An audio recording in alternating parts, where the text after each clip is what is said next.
நம்ம எட்டி பார்த்துட்டு வரோம் இல்லை பார்த்துட்டு வரோம் அப்படின்னு கிடையாது. சுவாமி டிக்கெட் கொடுத்துருந்தா மட்டும்தான் இந்த இடத்துல நம்ம நின்று பார்க்க முடியும், அந்த பாக்கியம் கிடைக்கும்.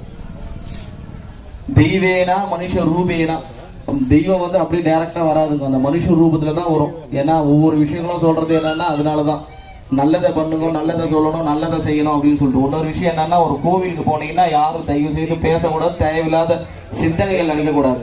எதுக்காக நினைக்கணும்னா, அந்த துவாரபாலகர் என்ன சொல்லுவாங்கன்னா சதாஸ்து சதாஸ்து சதாஸ்துன்னு வாங்க. இந்த சதாஸ்துன்னா என்னன்னா அது அப்படியே நடக்கட்டும், அப்படியே நடக்கட்டும், அப்படியே நடக்கட்டும். நம்ம தேவையில்லாதெல்லாம் நம்ம நினைச்சு நம்ம வேண்டுதலோ இல்லை தேவையில்லாதெல்லாம் நம்ம நினைச்சோம்னா அது என்ன சதாஸ்து ஆகும்.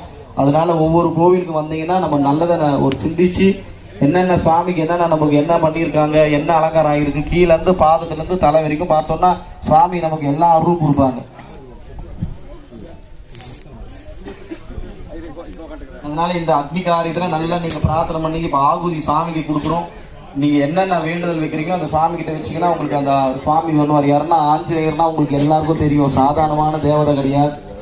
ஏன்னா ஒரு சஞ்சீவி மூலிக்காக ஒரு இமயமலையே தூக்கின்னு வந்தார், அவ்வளவு பெரிய மலையை தூக்கின்னு வந்தாருன்னா அப்ப எவ்வளவு பெரிய சுவாமி பார்த்துக்கோ. இந்த சுவாமி கிட்ட நல்லா பிரார்த்தனை பண்ணி எல்லா காரியங்களும் சித்தி ஆகணும் அப்படின்னு பிரார்த்தனை பண்ணீங்க. இப்ப சுவாமிக்கு வந்து ஆகுதி